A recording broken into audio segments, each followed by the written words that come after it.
क्या आप में इंग्लिश सीखने और बोलने का पैशन है? If you have passion to learn how to speak good English, I have three questions for you. Ask yourself.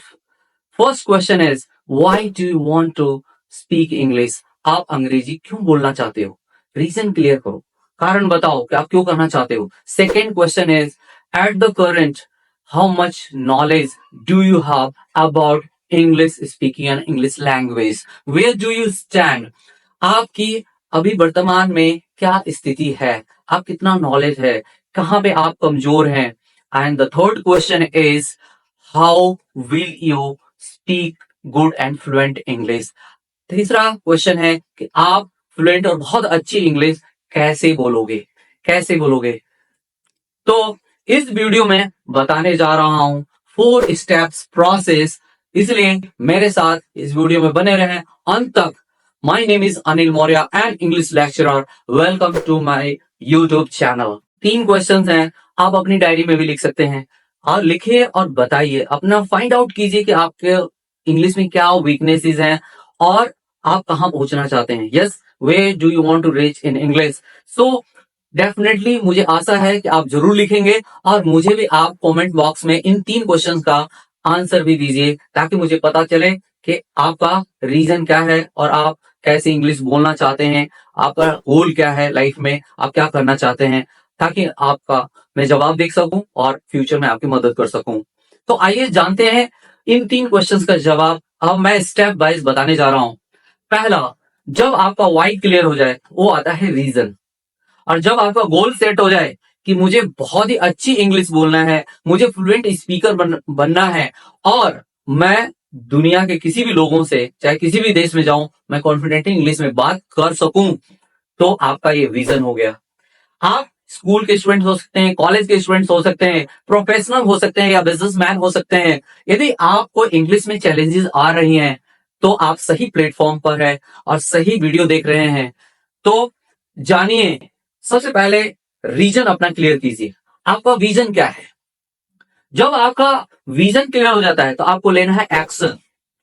Reason, vision plus action is equal to successful speaker. आप बन जाएंगे एक सफल स्पीकर.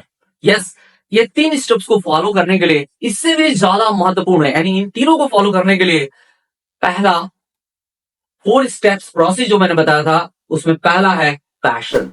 यानी आपके अंदर पैशन होना चाहिए किसी भी चीज को प्राप्त करने के लिए, किसी भी लैंग्वेज को सीखने के लिए. आपके अंदर इतना जबरदस्त पैशन होना चाहिए कि आप रुकना भी चाहें तो रुक ना पाए. यस, पहले नंबर पर, क्योंकि जब आपके अंदर पैशन होगा तभी आप रीजन और विजन के हिसाब से आप अपना काम कर पाएंगे, एक्शन ले पाएंगे. दूसरा, बी अ गुड लिसनर. एक अच्छा श्रोता बनिए. जैसे कि एक कहावत है ना, a good listener is a good speaker. एक अच्छा श्रोता ही एक अच्छा वक्ता होता है. अरे आप जरा सोचिए कि जब छोटे थे, महीना, 2 महीना, 3 महीना, 6 महीना, साल भर के हुए, तो क्या आप बोलते थे? बिल्कुल नहीं. आप केवल सुनते थे. जितने भी फैमिली मेंबर्स होते थे उनकी बातें सुनते थे. हजारों बार आपने सुना. आप एक बहुत ही पहले आपने सुना. इसी प्रकार हमें इंग्लिश में उन लोगों को सुनना है जो प्रोफेशनल लोग हैं, जो इंग्लिश में बात करते हैं. हमें सीरियल्स देखना है, मूवीज देखना है इंग्लिश में, ताकि हम उनकी बातें सुन सकें. और जब हम एक अच्छा वक्ता बन जाएंगे तो तीसरा स्टेप आपको अपनाना है, वो अपनाना है imitate and repeat. Imitate means होता है नकल करना, एंड रिपीट मीन्स होता है दोहराना, यानी रिपीट करना. यानी जैसे एक कहावत है ना कि language is not taught but it is caught. कि लैंग्वेज सिखाई नहीं जाती है बल्कि इसे पकड़ी जाती है, पकड़ना पड़ता है.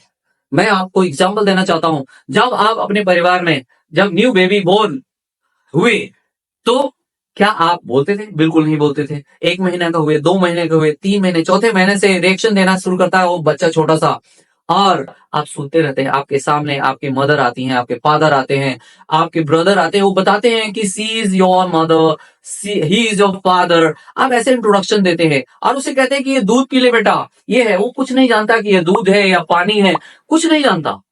तो वो बातें सुनता है. अभी बोला ना इससे पहले पॉइंट में कि बी अ गुड लिसनर. वो बच्चा सुन रहा है और क्या करता है? इमिटेट करता है.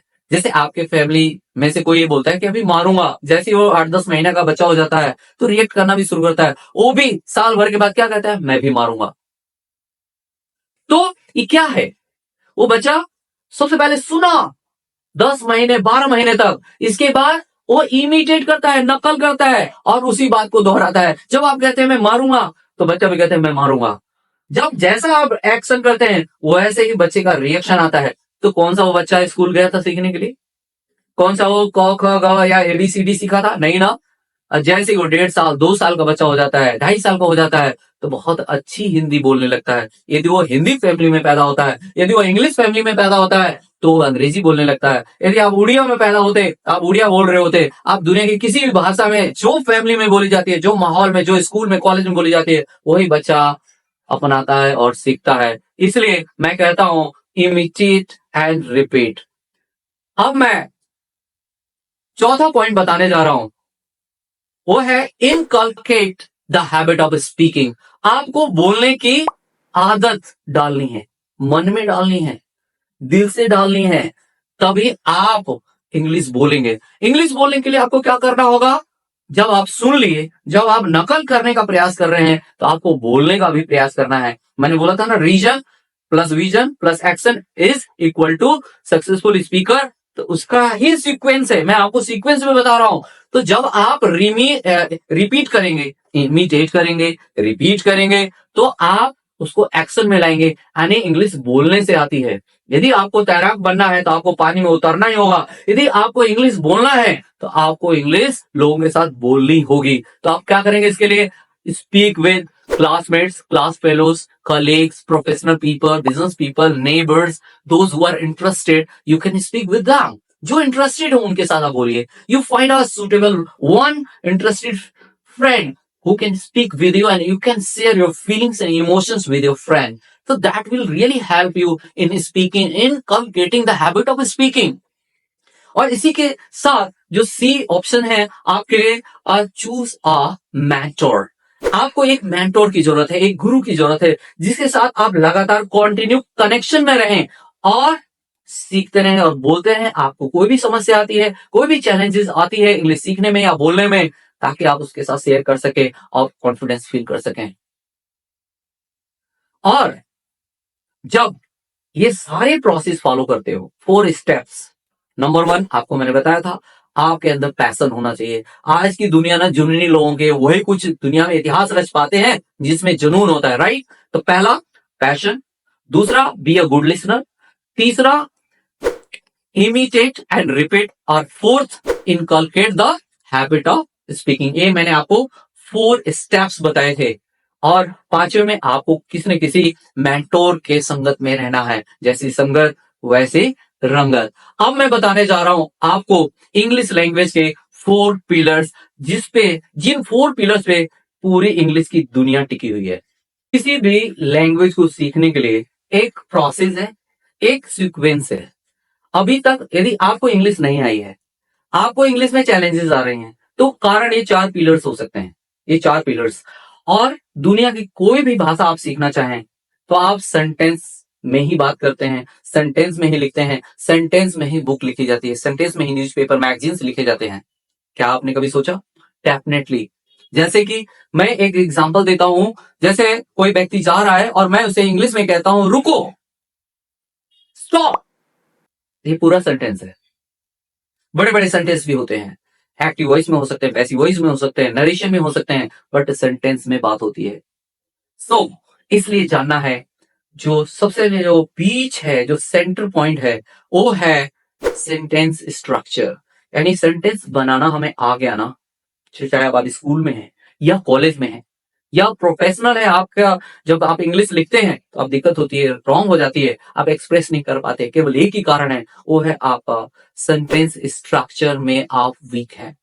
तो सेंटेंस स्ट्रक्चर सेंटर में आ गया। और 4 स्टेप्स क्या है, सेंटेंस स्ट्रक्चर आएगा कैसे, आपको 4 चीजें जाननी है। Number 1 tense. टेंस माने होता है समय, काल। यानी दुनिया की कोई सी भी भाषा आप सीखें, बोली सीखें, कुछ भी सीखें, तो 3 चीजों में ही बात करते हैं, 3 टाइम में बात करते हैं। नंबर 1 प्रेजेंट टेंस में बात करते हैं, या पास्ट टेंस में बात करते हैं, या फ्यूचर टेंस में बात करते हैं, ठीक है। तो ये इसके अलावा कोई भी भाषा नहीं है इससे तीनों टाइम से अलग में हो, बिल्कुल नहीं है। तो इसलिए जानना है टेंस। यदि आपको बनाना है सेंटेंस तो जानना होगा टेंस। टेंस के बाद दूसरा स्टेप आपको जानना है वॉइस, यानी एक्टिव वॉइस और पैसिव वॉइस। बहुत सारी बातें एक्टिव वॉइस में और पैसिव वॉइस में बोली जाती हैं, इसलिए टेंस से कनेक्टेड है वॉइस। टेंस आएगा तभी आप वॉइस सीख पाएंगे। और तीसरा स्टेप है वो है नरेशन, डायरेक्ट इनडायरेक्ट स्पीच। जब हमें क्वेश्चन आंसर्स लिखने होते हैं दुनिया के किसी भी एग्जाम में, जब इंग्लिश में हमें क्वेश्चन का आंसर लिखना होगा तो ये नरेशन का यूज होता है। यस, हम या तो डायरेक्ट बात करते हैं या इनडायरेक्ट वे में बात करते हैं। जब आप स्टोरी लिखना चाहते हैं या कहानी बताना चाहते हैं तो उसमें नरेशन का यूज होता है। यस, तो तीनों सीखना बहुत जरूरी है। ये तीनों टेंस, वॉइस और नरेशन तीनों इंटरलिंक्ड है, तीनों इंटरकनेक्टेड है। जब ये तीनों आ जाएंगे ना तो आपको इन सेंटेंस में अप्लाई करने के लिए चौथा जो स्टेप है वो है पार्ट्स ऑफ स्पीच। जो 8 प्रकार के पार्ट्स ऑफ स्पीच होते हैं, noun, pronoun, verb, adverb, adjective, preposition, conjunction, interjection, right. तो ये क्या है? ये सेंटेंस में अप्लाई होते हैं। ये जो बीच का है ना सेंटेंस स्ट्रक्चर, टेंस में अप्लाई होते हैं। इसलिए तीनों और ये पार्ट्स ऑफ स्पीच का नॉलेज आपके पास होना चाहिए। केवल नॉलेज होना चाहिए और इंग्लिश बोलने के लिए उसका रिपीटेशन और इमिटेशन होना चाहिए। दो इंपॉर्टेंट है, इमिटेशन एंड रिपीटेशन, यानी बार बार उसको रिपीट करेंगे। तो इन्हीं 4 पिलर के साथ मैं अगली क्लास में आपको मैं सिखाऊंगा कि टेंस क्या होता है, प्रेजेंट टेंस, पास्ट टेंस और फ्यूचर टेंस। और उसके आगे मैं बताऊंगा बिल्कुल बेसिक से लेकर आप चाहे किसी भी क्लास में हो, चाहे स्कूल के स्टूडेंट है या कॉलेज के स्टूडेंट है, प्रोफेशनल है, बिजनेसमैन है, इसी के आधार पर आप बहुत बेहतर इंग्लिश सीख पाएंगे, समझ पाएंगे और बोल पाएंगे। तो मिलते हैं नेक्स्ट वीडियो में। See you in the next video. Thank you very much.